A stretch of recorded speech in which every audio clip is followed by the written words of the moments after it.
L'Université catholique de l'Afrique centrale, basée dans la ville de Yaoundé au Cameroun, mène une série d'activités relatives à la formation de ses étudiants. Des activités qui ont nécessité la présence non seulement des anciens étudiants de cette prestigieuse université, mais surtout de certains invités de marque, au rang desquels l'ancien international camerounais Alexandre Sombilon, qui, après avoir été accueilli par la présidente de l'association des étudiants de l'UCAC, s'est dirigé dans l'établissement à l'effet de prendre part à une conférence débat pour partager son expérience. Devenue une tradition dans la faculté des sciences sociales et de gestion de l'Université catholique d'Afrique centrale, où chaque année, la filière audit et contrôle marque un temps d'arrêt pour s'évaluer et mener une réflexion sur une thématique actuelle, 17 mars dernier, l'ex-joueur de Bastia, Arsenal et du FC Barcelone, qui a parfaitement réussi sa reconversion de footballeur à homme d'affaires, a apporté du sien dans les échanges à l'ordre du jour. Un grand moment de partage salué par les prestigieux intervenants. Léguer son expérience aux jeunes générations aura donc été le maître mot de la présence d'Alexandre Sombilon ce jour au campus de l'Université d'Afrique centrale. Et donc je ne peux qu'être très ravi et très fier d'être là. Et je commencerai par, sans entrer dans le vif du sujet, commencer par féliciter toute l'équipe des JAC. C'est une équipe très dynamique. Et j'ai toujours un test quand je rencontre ce genre de jeunes en train de lancer des initiatives. Je vérifie qu'ils savent de quoi ils parlent, je vérifie qu'ils ont la ténacité qu'il faut, je vérifie qu'ils ont le sérieux qu'il faut. Et donc du coup, je tiens à les féliciter et à demander à vous tous de les applaudir. Et j'aimerais aussi les féliciter parce que je vois la qualité du panel qu'ils ont construit, c'est extrêmement intéressant et ça rentre vraiment dans, je pense, que le vif de notre sujet, de savoir est-ce que la carrière, qu'est-ce que c'est, la carrière, qu'est-ce que c'est, comment est-ce qu'on la définit. Donc je suis très content d'être assis à côté de mon frère Alexandre et je demande qu'on l'applaudisse aussi. C'est pour dire que pour moi, en réalité, si on parle de réussir sa carrière professionnelle, ça commence comme pour toute chose. En réalité, chacun de nous doit savoir, pour lui, c'est quoi la définition de la réussite. C'est-à-dire que c'est le point de départ, la réussite professionnelle. Pour chacun de vous, je pense que si je fais un micro-baladeur, premièrement, il y en a 90%, 95% pourraient ne pas me définir clairement pour eux c'est quoi la réussite professionnelle. Et la plupart pourraient aussi se tromper sur ce qui pourrait à terme être la réussite professionnelle pour vous. Je vous donne quelques exemples pour illustrer ce que je dis. Il y a des gens qui peuvent penser que la réussite professionnelle, c'est avoir beaucoup de pouvoir ou avoir un gros salaire. Si c'était le cas, tous ceux qui ont un gros salaire ou tous ceux qui ont du pouvoir seraient heureux. Donc ce n'est pas ça. On peut penser aussi que la réussite professionnelle serait commander la plus grosse entreprise. Il y a des gens qui ont 5 employés ou 10 employés, mais qui sont heureux professionnellement. Donc le point de départ pour moi commence par faire son introspection individuelle. Et ça commence dès à présent, et même beaucoup plus jeune que ça, pour définir pour vous c'est quoi le succès professionnel. Chacun de vous doit avoir une idée très précise de ce qu'est le succès professionnel pour lui. Et sachez que ce sera différent pour chacun d'entre vous. Il y a des gens qui peuvent penser arbitrairement que la célébrité serait un gage ou un signe de réussite professionnelle pour eux. Et si c'était le cas, il n'y aurait pas de personnes qui sont professionnellement célèbres et qui se suicident.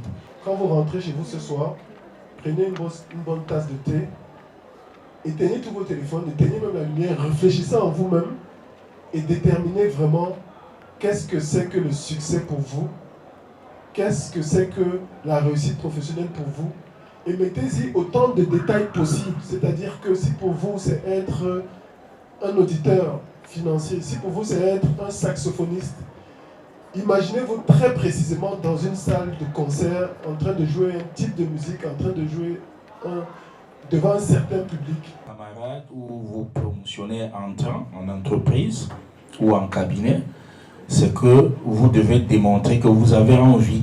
Celui qui démontre qu'il a envie en travaillant de manière assidue et de manière pas désordonnée, mais de manière assidue et en respectant les consignes, il est certain d'avoir un avenir dans l'entreprise dans laquelle voilà, il a déposé sa candidature. En entreprise, il faut travailler de façon acharnée. Mais on a plusieurs exemples de personnes qui ont tellement travaillé mais n'ont pas évolué autant que ceux qui travaillaient de façon smart, comme on dit. Alors, quels sont vos conseils du respect de la hiérarchie? Comment faire face à un supérieur ou un manager toxique? La capacité de travail que vous avez acquise finalement lorsque vous arrêtez votre cursus académique, c'est de cela que je parle. Travailler de manière acharnée voudrait simplement dire respecter les consignes et travailler de manière soutenue lorsque les circonstances l'obligent. Parce que vous avez des situations où le client, parce que c'est lui qui nous paye, in fine, lorsqu'il nous paye, le cabinet est capable d'assurer vos rémunérations. Si le client ne vous paye plus, ça veut dire qu'en réalité, ils sont en train de dire que vous ne faites pas un travail de qualité. Donc si le client est satisfait, parce que vous l'avez aidé à respecter ses délais, ben, tout le monde est content et c'est tout bénéf pour vous. Donc, travailler de manière assidue, c'est conserver la capacité que vous avez acquise sur les bancs. Vous continuez avec cela. Le respect de la hiérarchie ne voudrait pas dire que vous n'êtes pas vous-même. Ne voudrait pas dire que vous n'êtes pas vous-même. C'est-à-dire que si c'est quelqu'un qui aime bien les gens qui lui cirent les pompes, vous vous transformez en griot parce que vous savez que c'est votre supérieur hiérarchique. Non, c'est pas ce que je dis. C'est de dire, vous respectez les consignes. Travaillez sous la responsabilité de quelqu'un qui aime ça. Travaillez sous la responsabilité de quelqu'un qui vous chiffonne.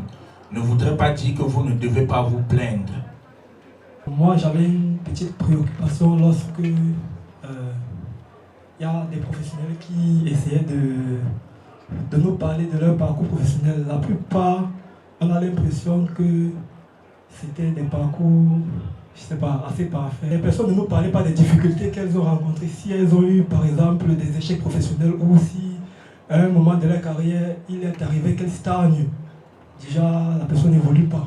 Du coup, j'aimerais connaître si vous, par exemple, vous avez eu cette expérience-là. Sinon, comment se comporter, vu que généralement, les choses ne se passent pas toujours comme on prévoit.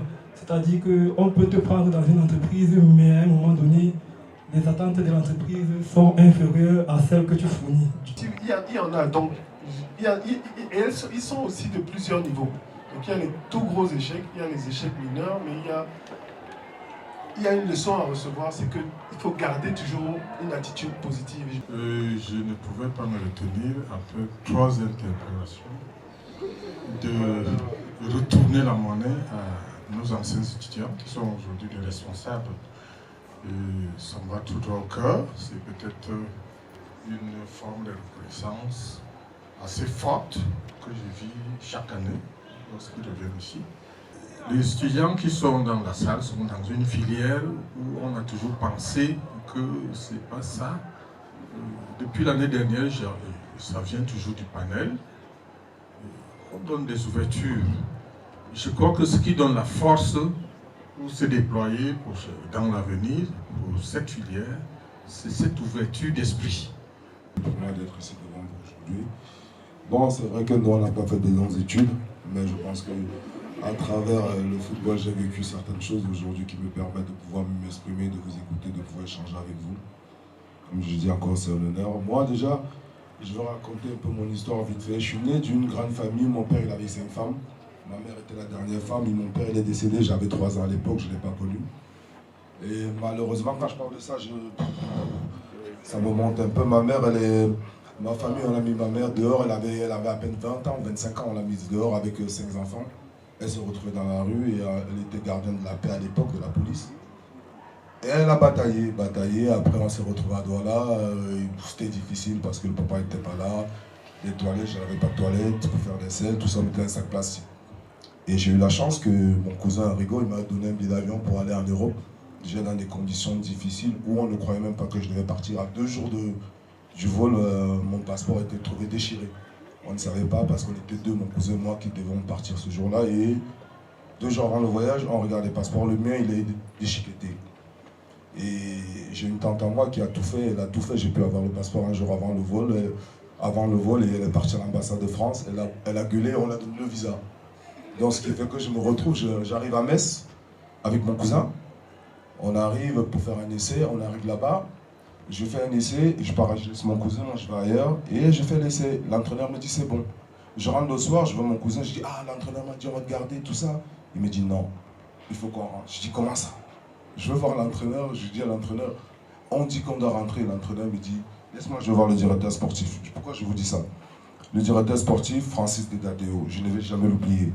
Donc quand je vais, l'entraîneur me voit, il me regarde, il me dit je peux rien pour toi. Le directeur a dit que vous rentrez.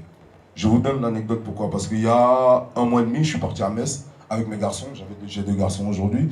Je vais là-bas, je le vois, il me regarde. Il me dit mince, on est passé à côté de quelque chose de grand. Parce que l'Alexandre Song qui est venu à Metz, qu'il était gamin, ce n'est pas le même Alexandre Song qui est venu. C'était quelqu'un d'un autre niveau. Et il m'a permis de parler aux jeunes du centre de formation pour vous dire, comme mon cher René a dit tout à l'heure, il faut regarder loin, il faut vous projeter. Plus tes idées sont là, plus tu vas te limiter là. Plus tes idées sont grandioses, tu vas essayer, cherche find your target, you know. If you want to go forward, you have to look your target. Et c'est très très important. J'ai eu la chance d'arriver, commencer à jouer, c'était difficile. Parce que je quittais de Paris, on m'a envoyé à Bastia, je suis arrivé à Bastia dans un centre de formation, et la vie elle est bizarre. Parce que je reviens toujours à ce qu'il dit, il faut la discipline, l'abnégation et surtout croire en soi, c'est important. On était un centre de formation à Bastia, on était une 40aine de gamins et nous on était à l'hôtel abandonné à nous-mêmes. Et je ne sais pas pourquoi. 2 fois, tout le monde sortait et moi je restais dormir. Je ne sais pas qui me demandait de faire ça, mais je ne sais pas. Je n'arrivais pas, je ne partais pas. Et au final, quand je regarde, je dis mince, j'ai fait le bon choix de rester discipliné. Parce que déjà la discipline, c'est pas seulement avec les encadreurs. La discipline commence avec son coéquipier, avec son camarade. Si vous êtes discipliné au long de votre chemin, et vraiment écoutez ceux qui sont déjà passés, qui ont vécu, parce que si vous voulez arriver, c'est important de suivre ceux qui ont vécu. Parce que comme ils sont ici aujourd'hui, c'est des exemples. C'est des exemples. Il n'a pas eu ça, on ne l'a pas donné. Dans la vie, on ne donne rien à quelqu'un, il faut aller chercher. Si tu ne cherches pas, tu ne vas jamais l'avoir. Et dans les quarantaines, on a gagné un championnat, on m'a donné l'opportunité d'arriver à Arsenal, j'arrive à Arsenal, je suis gamin. J'arrive, je vois les gens que je vois à la télé, Thierry Henry, Dennis Bergkamp, tout ça, je me dis waouh, je suis où? Et ma pauvre mère que j'avais laissée à l'époque à Douala, je me dis, je n'ai pas le droit de la décevoir. Elle n'avait pas de maison, la première chose à faire, c'est de donner un toit à ma mère. Donc quand j'ai lutté, je savais que j'avais ma mère, mes frères et sœurs, déjà c'était mon premier combat. Déjà de les sortir du taudis qu'ils étaient, il fallait que je me batte corps et âme. Dieu m'a permis, j'ai fait ce qu'il fallait, j'ai donné une maison à ma mère. Mon ambition maintenant, ce n'était plus au niveau de ma mère. Mon ambition, c'était mon ambition personnelle, un challenge personnel de dire que je veux faire plus que ce que mon cousin avait fait. Parce que j'avais Rigo à côté de moi, je me disais tout le temps, si j'arrive à faire la moitié au début, ça veut dire que c'est bon. Mais si je veux faire plus loin, il faut que je fasse plus que lui. Donc le challenge était encore grandiose, était encore grand parce que Rigo, c'est une figure emblématique dans ce pays et dans le football. Donc ce n'était pas évident. Tous les jours, je m'inspirais de lui. C'est pour vous dire qu'aujourd'hui, vous avez ceux qui ont vécu, inspirez-vous. Venez, approchez-vous d'eux et vous allez voir que ça va vous servir pour le futur.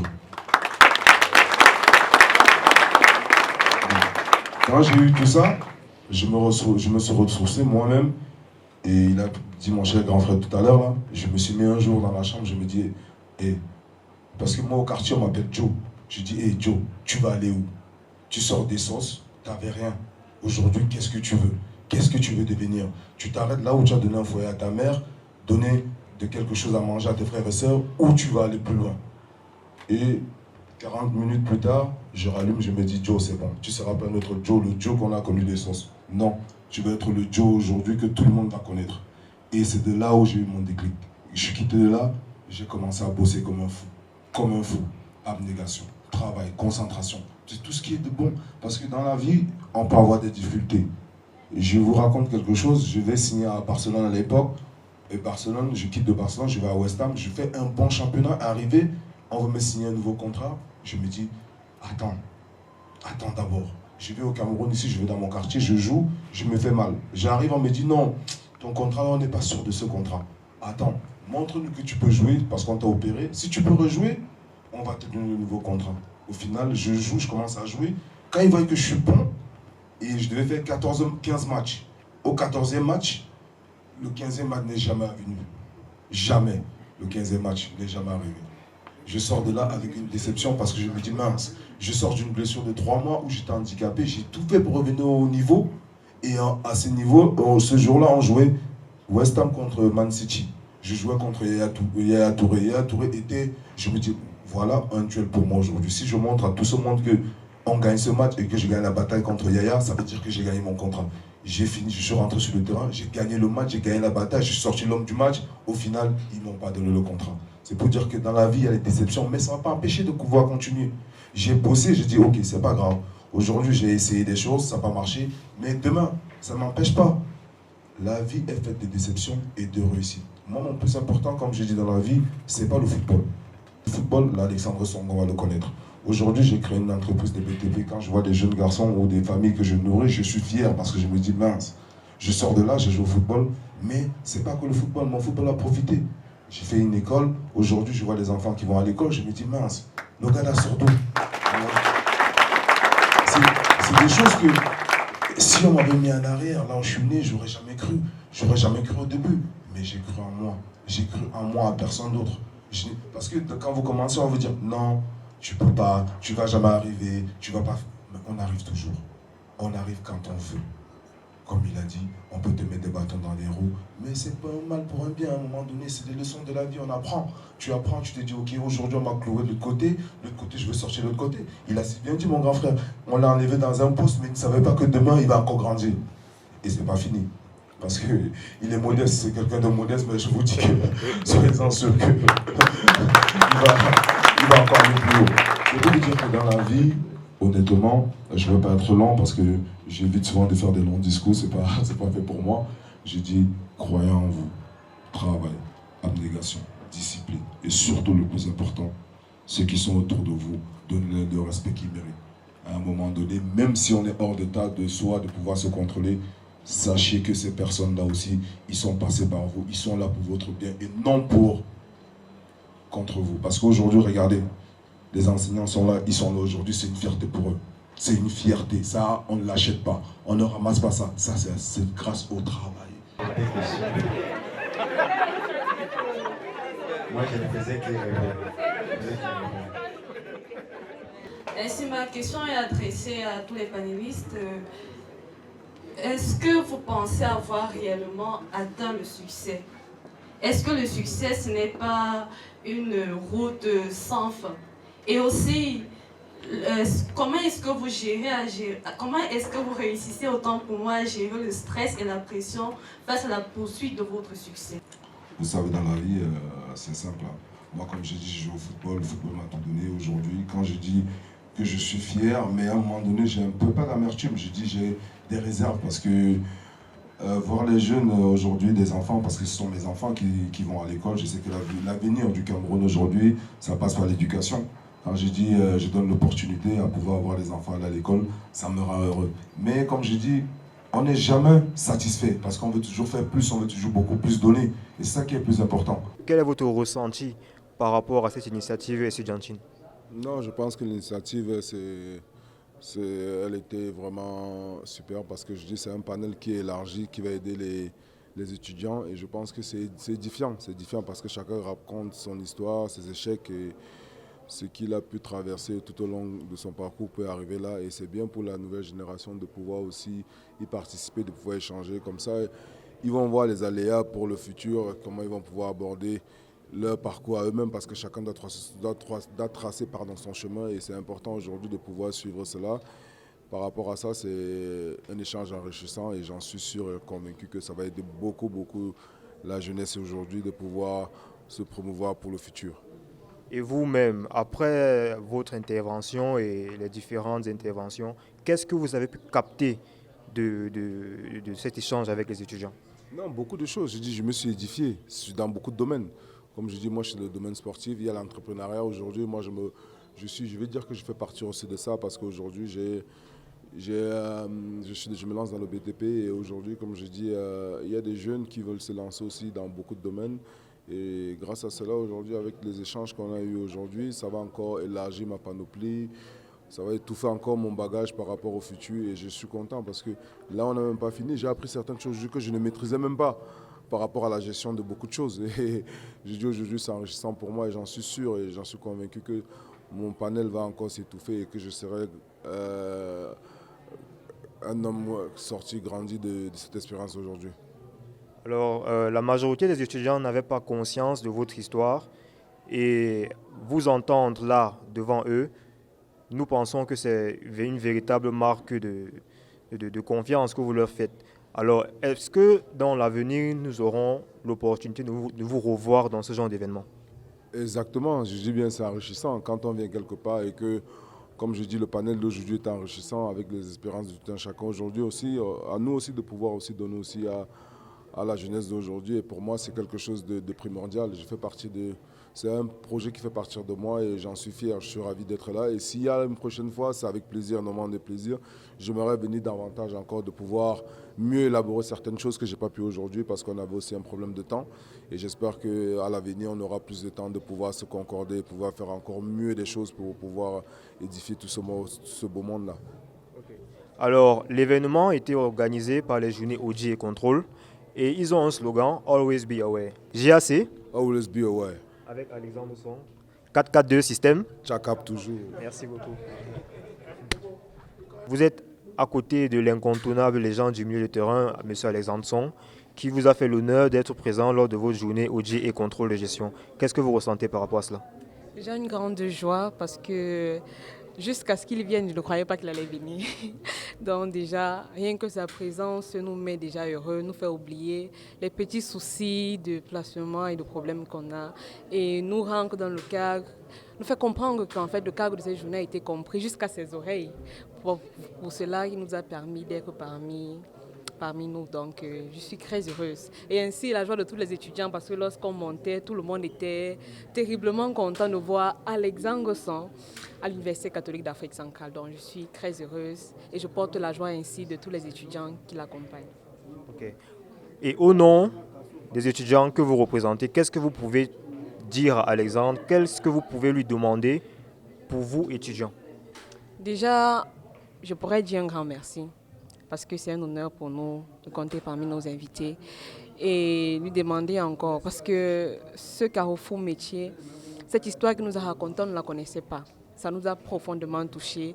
Je demanderais qu'il essaye d'encore plus nous permettre de connaître son histoire, qu'il essaye d'encore plus nous permettre d'être à côté de lui, parce que c'est vrai, ce sont des occasions rares, et qu'il permette toujours que nous puissions apprendre de lui, parce que c'est une icône, que ce soit dans le football, que ce soit dans l'entrepreneuriat, ou que ce soit pour une personne si une personne intellecte, c'est une icône. Donc je dirais qu'il nous permette, nous étudiants, d'apprendre de lui encore plus. Et vous, M. Son, au vu de ce que la présidente des GAC vient de vous dire, qu'est-ce que vous répondez? Non, je pense que déjà, je vais dire à la présidente, je remercie la présidente et tous les étudiants aujourd'hui de m'avoir donné l'opportunité. C'est vrai que c'est pas souvent évident de nous attraper, mais aujourd'hui, Dieu a permis que nous soyons là aujourd'hui et moi je suis fier, je suis ravi, je suis honoré d'être là, je l'ai dit au début. C'est plaisant et franchement, c'est enrichissant. Ça m'a édifié aujourd'hui et moi, c'est un plaisir toujours d'être avec vous, de vous accompagner parce qu'aujourd'hui, on est un peu plein, on va dire entre guillemets, des exemples. Donc si on peut édifier nos petits frères et leur montrer le chemin et de pouvoir leur montrer les difficultés de la vie que nous avons passées au niveau du sport, qui est aussi la réalité de la vie humaine en fait, des expériences qu'on a vécues. Et parce qu'on a un panel aujourd'hui, il y a eu beaucoup de panoplies aujourd'hui, j'en suis fier parce que moi aussi, vous m'avez édifié aussi et je suis conscient et j'en suis heureux et j'espère que je vais vous accompagner davantage parce que je dis l'éducation du Cameroun, l'avenir aujourd'hui c'est la jeunesse et vous faites partie de la jeunesse. Si on peut vous accompagner nous sommes tous jeunes, nous sommes jeunes, mais si on peut vous accompagner encore à arriver à vos objectifs, de pouvoir ne pas traverser ce que nous on a traversé pour pouvoir vous aider à mieux diriger votre chemin, je pense que c'est avec plaisir. Et c'est un échange parce que vous aussi, avec ce que vous vivez tout au quotidien, vous nous édifiez aussi. Donc ça fait un partage, un truc en commun et j'en serais ravi encore parmi vous. Et tant de fois que vous avez besoin, je vous donne ma parole, je serai toujours là pour vous accompagner. Un dernier mot, Présidente. Je dirais juste que les JAC cette année ont innové en parlant du carrefour des métiers. Nous avons appris, qu'il aurait cru, que nous allons apprendre d'une si grande icône. Donc, j'espère que les années prochaines, elles pourront continuer dans cette mouvance, dans cette lancée, de continuer avec le carrefour des métiers. On n'apprend pas que des auditeurs, malgré que nous voulons être auditeurs. On apprend de tous. J'ai encore beaucoup appris avec lui aujourd'hui, la preuve. Donc, je dirais juste que les prochaines éditions continuent d'être avisées, comme le dit notre slogan, JAC. Always on your way. Oh ouais, she get it. Merci. Andresson est le directeur général de Dangote Cement Cameroun, M. Bertrand Bouc. Alors, M. Bertrand, qu'est-ce que vous pouvez dire par rapport au JAC cette année? Déjà, je voudrais dire que c'est une initiative à encourager et c'est la raison pour laquelle je suis là aujourd'hui. Vous savez que la devise de Dangote, c'est transformer l'Afrique, Transforming Africa. Et je pense que si on veut l'Afrique que nous souhaitons, ça commence par vérifier que nos cadets ont les bonnes bases. Et c'est à l'intérieur de ce type de forum, de ce type de conférence qu'on peut s'en assurer, qu'on peut partager en réalité notre expérience, notre compréhension de comment l'Afrique fonctionne et de ce dont l'Afrique a besoin. Donc je félicite tous les participants, les organisateurs et je leur confirme mon soutien en tant que personne et aussi le suivi, le soutien de l'entreprise Dangote dans la perspective justement de transformer le Cameroun, transformer nos pays et transformer nos continents. Monsieur Alexandre, vous avez eu la chance de rencontrer M. Mbouc, apparemment vous connaissez déjà. Quel a été votre, comment je peux dire, quel a été votre ressenti en le voyant en ce panel? Non, je suis fier, c'est un cher grand frère qu'il promouvoit, il l'a dit tout à l'heure là. Ils sont en train de promouvoir quelque chose de grandiose en Afrique aujourd'hui. Et avoir des gens comme ça, vous savez, c'est pas donné de donner de sa personne parce qu'être ici aujourd'hui, il a mieux à faire, mais il a préféré mettre ça de côté. C'est pour pouvoir promouvoir vraiment l'Afrique. Ils sont dans une lancée. Et ça, vous, jeunes étudiants aujourd'hui, vous devez prendre de cela parce qu'il est là pour vous édifier. Il m'a édifié moi-même. J'ai pris énormément plaisir à l'écouter aujourd'hui et je pense que je rentre aujourd'hui avec quelque chose de grandiose parce que c'est moi qui vais être bénéficier de son expérience et de son expertise. Et je suis content parce que de côtoyer des gens comme ça, ils vont encore nous faire aller encore plus vers l'avant. Et moi, je dis aujourd'hui, devant lui, je suis comme vous. Mes yeux brillent parce que le voir arriver au niveau où il est arrivé, de savoir ce qu'il a vécu, ça n'a pas été évident pour lui aujourd'hui. Je dis c'est une réussite pour tous. Hein, pour tous. Donc, j'espère que quand il est là, c'est un élément déclencheur pour vous pour pouvoir suivre ce chemin parce que ce n'est pas donné. Il vous a dit que c'était difficile, mais il est arrivé. Donc, à vous aussi maintenant de prendre cela comme exemple et de pouvoir vous lancer par rapport au futur. C'était M. Bertrand Bouc, directeur de Dangote, et Alexandre Son. Nous vous remercions.